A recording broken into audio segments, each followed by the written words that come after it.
This episode of Walt Disney World Today is sponsored by MEI and Mousefan Travel, who specialize in cruises and vacation packages to Disney and other destinations around the world.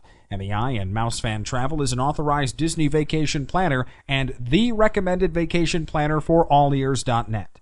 They provide their signature services with no additional agency fees. To get your free no-obligation quote, visit www.mousefantravel.com. I like turtles. This is Walt Disney World Today. Give us 5 minutes and we'll give you the world. It's Wednesday, November 28th, 2007, and this is episode 341 of Walt Disney World Today. I'm Matt Hochberg from StudioCentral.com. On the show today, we have Len Testa, co-author of the Unofficial Guide to Walt Disney World. Welcome, Len. How's it going, Matt? Outstanding.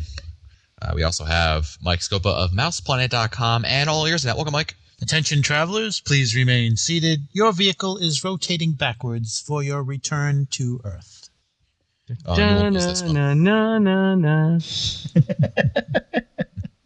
Newell, any guesses? Spaceship Earth.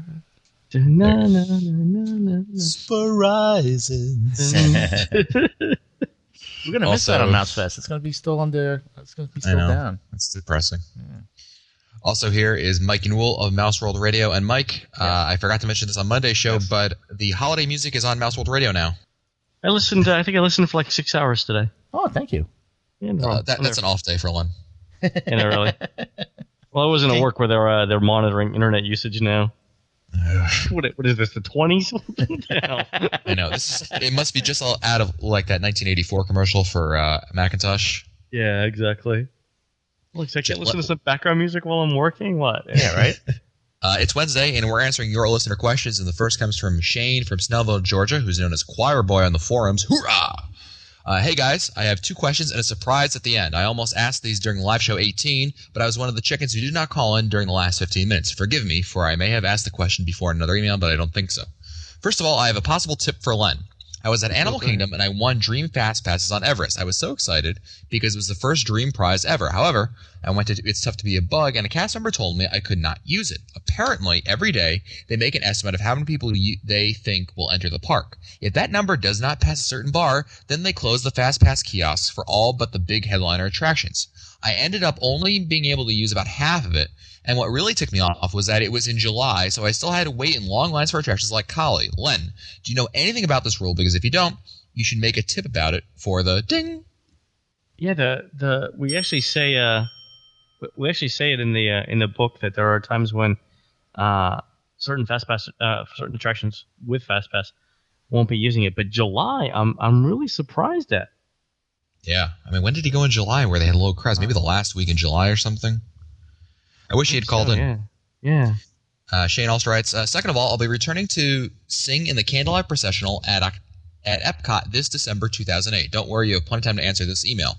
I was just wondering what you thought I should do. I'm not going to give many details, for I am open to any and all suggestions. However, I will be a senior on a high schooler's budget and will not be going to Mickey's Very Merry Christmas Party. If I go down the same time we did last year, we should be there during Mousefest and or the Christmas Parade taping. Do you have any suggestions for my teacher? I told her we need to schedule more time for Epcot this year because we only scheduled 1 hour before we had to get ready to go backstage.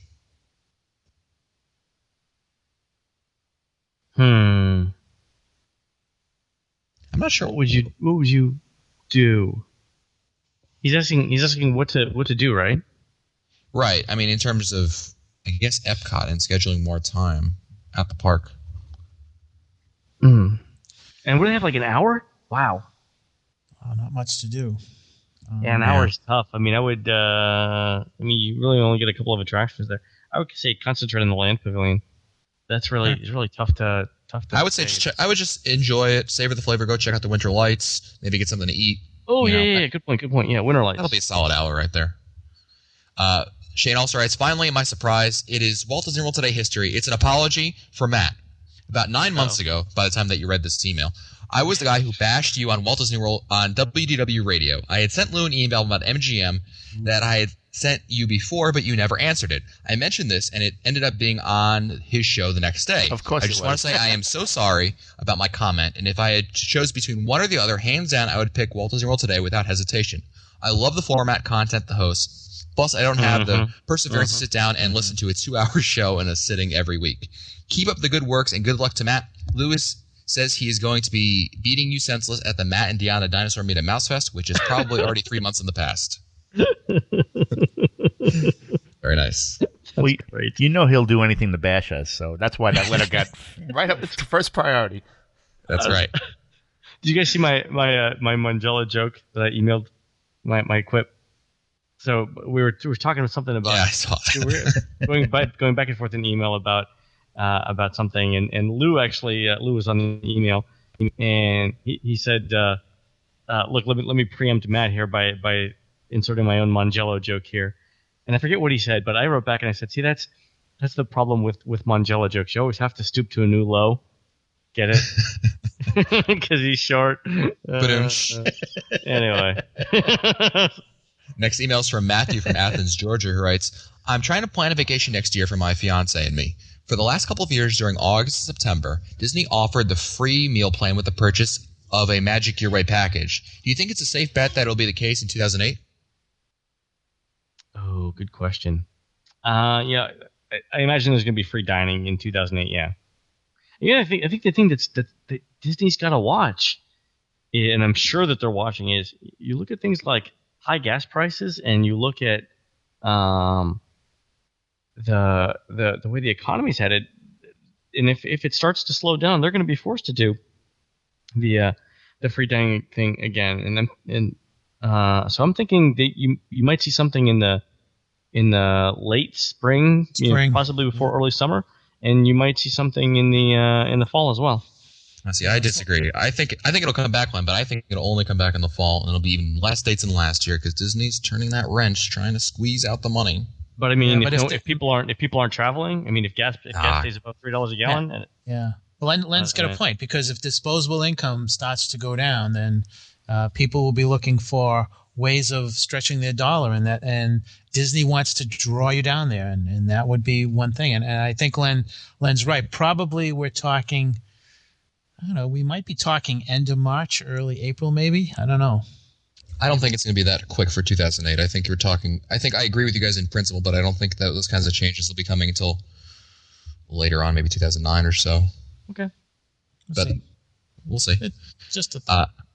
Next email is from Lara from Nashville, who writes, "Hey guys, first of all, thanks for responding to my husband's questions regarding swimming in water rides and water parks in late January, early February. I was hoping to get more support, so I would have to get in the water in cold weather, but that's okay. A couple questions though. As I said, we're going January 28th through February 4th. I know the park hours are shortened, but are there any other attractions or services that we should expect, like fewer buses at the parks or boats at Downtown Disney from Port Orleans? Do they discontinue the KitKat stuff at Epcot? Just wondering how much of the world is shut down." No, the KitKat stuff will definitely be there. What won't you see? Obviously, only one water. One of the water parks is closed. I mean, here's the thing: it's never that slow. I mean, even on a slow day, there's still, many tens of thousands of people there. It's all relative, so yeah. I wouldn't worry about that. Yeah. Laura also wants to know, we have reservations at Cinderella's Royal Table before the Magic Kingdom opens, but we'll need to rent a stroller for the day. Can we get a stroller before we eat so we'll be ready when we leave, or will we have to fight the masses like a salmon swimming upstream to get a stroller when we want to leave the restaurant? Nope. I think you definitely get it ahead of time. And very quickly, if we finish eating and the park is still open, let me rephrase that. If we finish eating and the park is still not open, will we be allowed to walk around, or will they hold us in the restaurant until the rope drop? Well, the way the rope drop is directly after the entrance to Cinderella's Royal Table, before you get to the end of the interior part of the castle. That's where the rope is, right. So you just won't get past that. Yeah. Great. Next email's from Greg Durham of Benton Harbor, Michigan, who writes, "Mangello, everybody. Say that in your best Italian accent." Mangello. My wife, the ultimate Mickey Chicky, and I look forward to seeing you. Mickey Chicky. I like it. He wrote it, not me. That's awesome. That is good. This was written before the Tower of Terror race. I want to know if you guys saw them. Well, I'll be the one wearing the tiger stripes, and my wife will be the one with the guy dressed like a tiger. We saw him, Len. We saw him. Yeah, didn't we talk to him? We talked to him at the Lights Motor Action Stunt Show. Yeah, that was when we were running with Lonnie. Yeah. Didn't he say, "Hey, you're Mike Scopa"? Yeah, didn't he say, "Hey, Ellen Testa"? And he called for his wife to take a picture. I remember that. That's hey, funny. honey, come back. We have to take a picture. Funny. That was Yeah, funny. that's great. Greg also writes, now here's my question. During special events such as the Tower of Terror 13K, Mickey's Not So Scary Halloween Party, Mickey's Very Merry Christmas Party, etc., does the Year of a Million Dreams promotion continue? By that I mean, can we expect to see the Dream Squad making dreams come true during these events? Thanks for the great podcast. They make our time away from the park seem shorter. Generally, I think the answer is no. Well, there's nothing that prevents it, but I think the rule that you in the fine print that you want to look at is the one that says that No purchase necessary. no, most of them are going to be handed out by 5 p.m. because if it's things like fast passes or stays in the castle or anything good, all that stuff has to be done early in the day so you can actually use them. Right. So I think there's much more Dream Squad. I'm not saying that there's none, but there's much more Dream Squad activity in the morning than in the afternoon or evening. Just like Well, I also thought. he got his- Go ahead, Scopa. Well, when Dennis was awarded his night in the castle, that was done at between 11 and 12. So I think most of the biggies are taking place probably before 12, probably before 1. After that, it's probably all fast pass dreams. Yeah, the other thing I was going to say was for the hard ticket events where you're paying extra to get into these events, I think that would, I don't know, I could be wrong. I'm no Italian lawyer from New Jersey, but I would think that perhaps that they wouldn't be giving out the dreams during these events because it's like paying extra. So it's like, when I say no purchase necessary, I mean it's like. But they still do a drawing for a certain number of prizes. No, I mean think about it. For them to give away prizes in any part of the park, there's a purchase necessary because you have to actually be in the park. Yeah. That's how they get around. The drawing is how they get around the purchase necessary thing. Gotcha. Yeah. Next email is from Brian from Vineland, New Jersey, who writes, I'm a longtime listener and unofficial guide reader. My partner and I don't currently have a future trip planned to Disney yet. However, though, of course, we probably will go sometime in late 2008 when I get paid vacation time again. I just had an odd thought occur to me and was wondering about it. I know that when you eat at California Grill or Narcoossee's and any other Magic Kingdom resort restaurants that face the park, the music is piped in to sync with the fireworks, so you watch wishes from these locations. What I was wondering is if they still pipe the music in when the fireworks are for special hard ticket events, say Hollow Wishes or Holiday Wishes or Pirate and Princess Wishes, or if the soundtrack to those fireworks are only heard by people in the parks on those nights. That's a good question, and I don't know the answer. Do you? I haven't heard anything. Scopa? I haven't. Well, I've never been in one of those restaurants during a hard ticketed event. At least I don't think I have. I'll tell you what. I don't know, but we can. I can ask. So I'll ask. I'll check around too. Maybe during Mouse Fest, one of us will be in the restaurant. I have some people who can call too. Okay. Great. Next email is from Janine from Cerritos, who writes, Hi, guys. So I'm planning my Walt Disney World insert appropriate date here, and I was just wondering, is an annual pass and a Disney dining plan right for me? Just kidding. Actually, the question is about the secret entrances of the park I hear tell of. What are they? I know the International Gateway at Epcot, but aside from that, I don't know of any other entrances besides the main gate for any of the other parks. For that matter, are there any tips as to the best entrances into the parking lots? I know MGM has 2 entrances, and one is supposed to be better than the other, but I always seem to end up in the crap parking no matter which one I take. I look forward to your answers, so I no longer have to crowd in the main entrances with the rest of the plebes. See you at Mouse Fest. Let's go back to the secret entrance. There's only one other than the one at Epcot, and that's at Animal Kingdom. Isn't there a way you can get in through the Rainforest Cafe? Yeah, you can work your way around that, but I don't know. I mean, that's right there in the front. I don't know how secret that is. It's like, well, it's secret because most people just go up through up through Discovery Island over there and get held up. But evidently, there's a way that you can I've never done it before, but you can go through. You can kind of circumvent it and go through the Rainforest Cafe in the morning. And allegedly, they got their own entrance and it's far less crowded. And I don't know. I haven't. There is definitely a turnstile there. Well, there you go. Newell said it, so I believe it. Yeah, I don't know how easy it is to navigate in the morning, but there definitely is a turn. If you go in there to eat right, there is lunch, right, you have to actually leave the park and then come back. The turnstile is at the gift shop, right, Mike? Right outside the gift shop. Yeah. In regards to Janine's second question about two entrances, like with a car to the parks at the studios, I prefer the what I call the back entrance. That's the entrance that's across from the Boardwalk Resort, and that one when you come in and you drive in, you'll get to it bisects the first parking lot and the second parking lot. And the good advantage of this one is that let's say you come in at like in the afternoon and you want to pull through and get to one of the other spots. A lot of times it's much easier to do that because you can hang a right to the lot that's really closed and get a spot in there. Whereas if you're coming in from the main entrance, that's the one where you get off, where you come off, was it World Drive over there? The one with the big gate and everything. And when you come in that one, then you're coming in from the back of the parking lot, and there you could have cast members that will direct you and say, just park here. But you can always ask, so it's up to you. Next email is from Chris Young of Sedalia, Missouri, just a short drive from both Kansas City and Marceline, Walt's boyhood homes. Hello, gang. I enjoy listening to your podcast. It's certainly one of the best in my book. My question goes back several weeks to the speech that Mike Scopa did at the 2007 Magic Meets. I'll avoid saying too much about how great the speech was, but it was special indeed. That said, Mike, you had a great story about the Carousel Progress and the General Electric employee who was the model for quote-unquote dad, but died before he had a chance to take his family to see it. You said his widow and daughter saw it many years later to describe the touching story. It was a true tearjerker. I forced my wife to listen to it, and she welled up too. You should probably warn your listeners before you pull those stunts. It's not safe to drive anywhere crying and everything is a blur.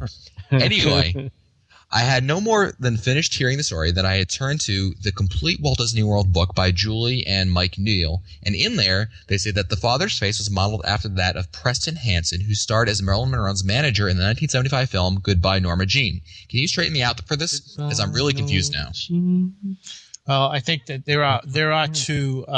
There's also another story about that. The story, the resource that I got my information from came from an internal Walt Disney Company resource. So I guess you have to take you have to give credibility to whatever you want to regarding your resource. It was given to me by an internal Walt Disney Company resource, so I have to go with that as being the true story. Again, there are two alternate stories to that, but here's the thing: I know that I think Joanne Stolger, she did go, and they did make a big deal of it, and so my feeling is that that's going to be the true story, because they wouldn't have gone through that if it wasn't her father who was the model figure. So that's why I go with it. I mean, there's more to it than just a story. With mine, it's not just that he was the father. It's that years later, the validation of him being the father was that they recognized that and they treated his widow and his daughter as special guests. So for me, that's the true story. Well, I'm reminded of the lyrics from the Walt Disney World Today song. Unfortunately, Scopa is right. It's not there for nothing. Next email is from Mike from Indiana, who writes, "Hello, Matt, Mike, Len, and Scopa. First, you guys are great, and I love listening to the show. Your show is the perfect length for my drive to the office, unlike other shows, which will remain nameless, that take me a trip to the world from Indianapolis to listen to. On to my question. What would you guys consider to be some of the most enjoyable non-park activities in the world? My wife and I have been to Walt Disney World around 20 times, and we are heading back in January 2008, just in case you need a form of reference for a week. We have 4 days left on our 10-day tickets and need some ideas to fill the remaining 3 days. Any insights you might have will be greatly appreciated. Keep up the good work." No, I like Fantasia Gardens if you want to do something at night and it's not too cold. God. What? It's impossible. Why? The golf? What do you mean it's impossible? I gave up after 100 and some shots. Oh, I was leaving. I left. Level of difficulty. Yeah, well. Yeah, it's incredibly difficult. It's got to be the hardest miniature golf course in the world. Especially the last hole. Yeah. I didn't get that far. I gave up after like 14. I was like, screw it. It was, and I had over took the golf cart back. I was like a stupid gopher. The golf cart. I took my 6-pack and left. That's the most amazingly difficult miniature golf. We gotta play that when we're at Mouse Fest. If we have any spare time. Yeah, right. Not spare time. Spare time, right? Exactly. That's fun. Or what about the spa activity? That's a good suggestion. You know what's really good? It's actually one of the least expensive treatments they have. They do like a leg rejuvenation thing over at the Grand Floridian. Marissa did that for your research last year, Len. That's right, and it's supposed to be one of the best values for the spas. Yeah, definitely want to try that. Some other things you might want to do is also spread out your days. If you only go to the parks for 4 days out of 7, have day 1 in a park, day 2 break, day 3 in a park, day 4 break. It makes a big difference, in terms of just being able to sleep in. Never mind, so 1, 3, 5, and 7 in the parks. Yeah, that would be a good suggestion. I'm trying to think of some other things that you can do. It'd be a great opportunity to explore places like the boardwalk area that you can't necessarily spend too much time in, especially in the daytime. I mean, it's far less crowded than in the evening when a lot of people kind of spill out over there. One more thing I would suggest is if they're staying at a Disney resort, definitely plan your days to get the maximum number of extra Magic Hour visits in. Yeah. Oh, absolutely. Newell, do you have any suggestions for non-park related activities? I've always liked wandering around the marketplace. Oh, another good suggestion. Even if you're not buying anything, it's just a nice go over there, get some ice cream. It's a nice place to hang out. Yeah, no, I totally agree with you. Trying to think of anything off property that really Scopy, your wife fancies the outlets that are over there. I know that. Yes, she's always looking for those Disney bargains at the Character Warehouse and places like that, which is good. I think that you have to make sure that you don't go to those places on a Friday night or a Saturday or a Sunday. Stay away from them on the weekends if you can. Visit them Monday through Friday, but never the weekends. It's just too crowded. Next email is from Chris from Tampa, who writes, Matt, here's a hint to give you and your listeners for the highest point target on Buzz Lightyear. When you enter the third room area of the ride, the room right before the Dark Hall tube, on the right-hand side of the car will be a Zurg, and underneath him is a scale at the bottom that says pathetic. There is a target at the bottom of the scale that, when you hit, makes your score go whack and then add about 200,000 in points. You only get about 3 shots at it, and then it's out of range. But you can turn your car around on the way out and hit it about 3 more times. My high score is attached, and he sent me a picture, and he did have 999,999 as a score. So awesome. There you go. I was knowing about the claw in the first room. There's that robot on the back of the claw. No, but this is a good second one. Ooh, that's a great. It's a great tip. Yeah, because Len wants to totally own Hannah in that. Third? What do you say? Third room? Look at that! Look at that! Told you! Third room. I told you! That's right. Who brought you into this world? Me. Who owns you? Me. It's on the right then as you go in, right? Yep. Yeah. Next email is from Brian Foreman of Frederick, Maryland, who writes, Hey guys, big fan of the show. Definitely feeds this Disney nerd's appetite along with Mouse World Radio. I was wondering if any of you have heard, talk, rumor, etc. of any plans to integrate the Kingdom Hearts franchise into any attractions at Disney World, seeing as the majority of the featured characters are their property. My one idea where things could be added from the games is retooling a Fantasmic where King Mickey from the game could face off against the Disney villains being aided by Donald and Goofy, or even other heroes from the game if they could get licensed worked out. Thanks again for any insight you might have, and keep up the great work. No, good idea, but I haven't heard anything on that. Have you? I haven't heard anything. Not a peep. Yeah. I think isn't the lead character sometimes available for meet and greet in the parks? I don't know what his name is, but he's the guy with the big sword. I thought I've seen him in the park for meet and greet once, during very not so scary parties or something like that. I don't know. We have time for one last email. It's from Susan from Michigan, who writes, Hi, guys.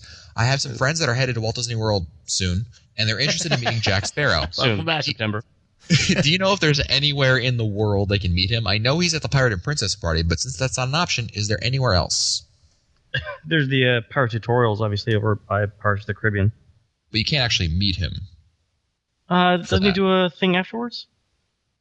I don't know. I think he does meet and greets now, but it's not related to that. I know I saw him one time. I was walking around the park. It was in Liberty Square, if you're coming from the bridge from Adventureland, really? Near the hub, and you go to Liberty Square, and on your left-hand side, there's a little hidden area in the back, and he was doing meet and greets back there. That was, don't quote me on that, as the definite place. We definitely want to check the daily entertainment schedule to see. Absolutely. And also the other thing you can do is you can actually ask a cast member, and they'll radio in There's a hotline really, and they can ask, is Jack Sparrow going to be shown anywhere in the park? And they'll say, yeah, he's going to be here at 3:00. He'll be in Tomorrowland at 2:00. Tomorrowland, right. Yeah, exactly. Just a quick programming note that next week, the week of December 2nd through the 8th, there will be no new Walt Disney World Today podcast because we will be at MouseFest. However, don't worry about it because we're going to have, following MouseFest, we're going to have a bunch of new shows that are going to be recorded during MouseFest that'll be coming back. And during the week, we're going to be picking our favorite episode. So on Monday, perhaps I'll be picking my favorite episode for you to listen to, whereas on Wednesday, Len will pick his, and Scopa and Newell can duke it out for Friday. And they'll be picking their favorite episodes from, perhaps way back in the archives, and certainly we have a lot of new listeners out there, so perhaps you haven't gotten along to it yet. That's it for us today. If you want to find our older episodes, read our show notes, or send us your comments, visit the Walt Disney World Today website at wdwtoday.com. For Len Testa, Mike Scopa, and Mike Newell, I'm Matt Hochberg. We'll see you on the next show. I like turtles. This has been a production of Mouse World Radio. This episode of Walt Disney World Today is sponsored by MEI and MouseFan Travel, who specialize in cruises and vacation packages to Disney and other destinations around the world. MEI and MouseFan Travel is an authorized Disney vacation planner and the recommended vacation planner for allears.net. They provide their signature services with no additional agency fees. To get your free no-obligation quote, visit www.mousefantravel.com.